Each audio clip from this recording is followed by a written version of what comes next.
Welcome to the Economic Report. It's Brian speaking, and I'm here to say that this really is a episode you want to pay a lot of attention to, in part because it deals directly with what's going to happen with interest rates this week, and maybe more importantly, how those things are going to affect your wallet and the prices you're paying. So Jerome Powell will be in Jackson Hole, Wyoming, and will be making a policy announcement on August 22, and it's going to give us some insights as to direction the Fed is leaning with interest rates.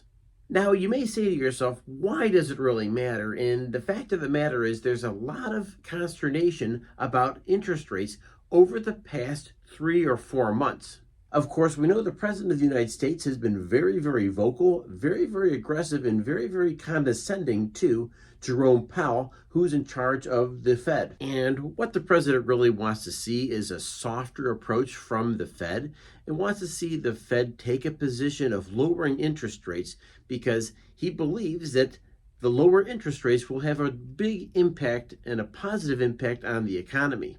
And of course, the other part of the equation is lowering those interest rates allows the United States to refinance some of its debt so that $3 trillion that increased the big, beautiful bill actually will be kind of mitigated with interest rate decreases. And of course, beyond that, we can go one step further and say that, face it, the stock market is waiting for some good news as well. Scott Bessent, Secretary of Treasury, has already gone on record saying that he thinks there really could be a 0.5% interest rate cut, and the market would accept that, and maybe even hinting that that's what the market wants to see.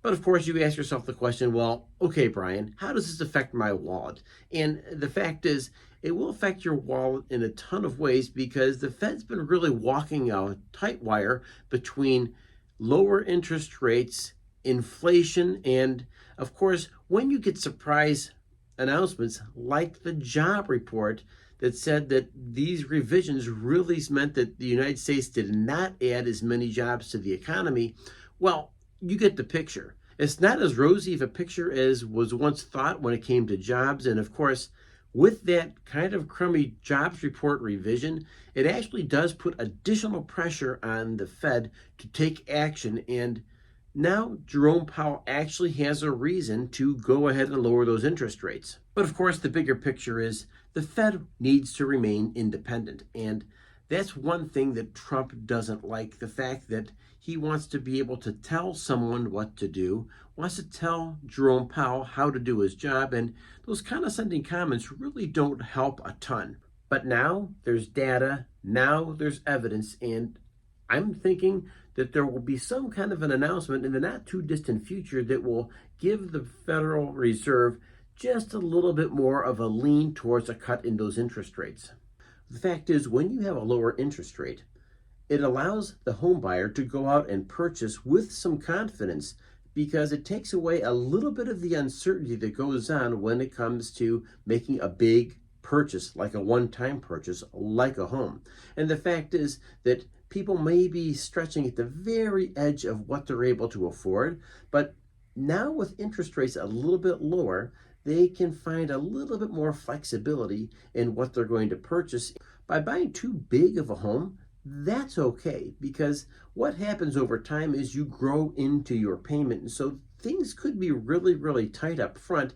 And by growing into your home, the expectation is that you improve your employment opportunities, you get raises, and of course, as prices continue to rise and prices continue to inflate, you have a little bit more flexibility, and that matters very much for a first-time home buyer. And of course, if you're in the markets like many of the people who watch this channel are, then you're not alone, because you're going to see a huge run in the stock market. And once again, the stock market oftentimes prices in these increases before they actually happen. There could right now be an expectation that there's at least 0.25% interest rate decrease, maybe, just maybe, an entire 0.5% cut. And if that happens, watch out, because the markets are going to take off, and that means good news for your portfolio. And if you're one of those people that are investing in the market and you're playing an index fund or your 401k or your 403b, You get the picture. This could be really, really good news for you. But of course, the 800-pound gorilla is always going to be inflation, because with tariffs, prices are increasing. With prices increasing, well, there's uncertainty. And of course, the basic things are what matters most. And people need housing, they need clothing on their back, and they need to put food on the table, not just for themselves, but for their family as well. And once those costs continually increase, well, we want to make sure that we're taking close account of how this impacts people like us on Main Street. The fact is that whatever happens on Wall Street, that's the economics. What happens in DC politics, at the end of the day, it's going to affect people right here on Main Street. And whether you're in the United States or Canada, the UK or Australia, the fact of the matter is, throughout the Anglosphere, we feel the vibrations of the little things that take place right there in DC and right there on Wall Street. And if you're finding a lot of help with this video, go ahead, hit like, hit subscribe, so I continue to deliver this right to your inbox. And of course, it doesn't cost you a cent, but it does wonders for the YouTube algorithm. So once again, pay attention to Jackson Hole, Wyoming. This week, Federal Reserve Chairman Powell will be making some announcements here and will give us an indication what direction we are heading when it comes to interest rates in the possible not too distant future. This is designed to give you the information you need so you can make intelligent decisions. Hey, I'm Brian. Thanks for joining me today. I appreciate you joining us in this video. And of course, I want to remind you of a couple simple things here, that the biggest battle you're fighting is the one between your ears over your thoughts, your actions, and your attitude. And folks, smile, say hi to somebody. It doesn't cost you a cent, but it does the world a lot of good. I'll catch you next video. Thanks for joining me.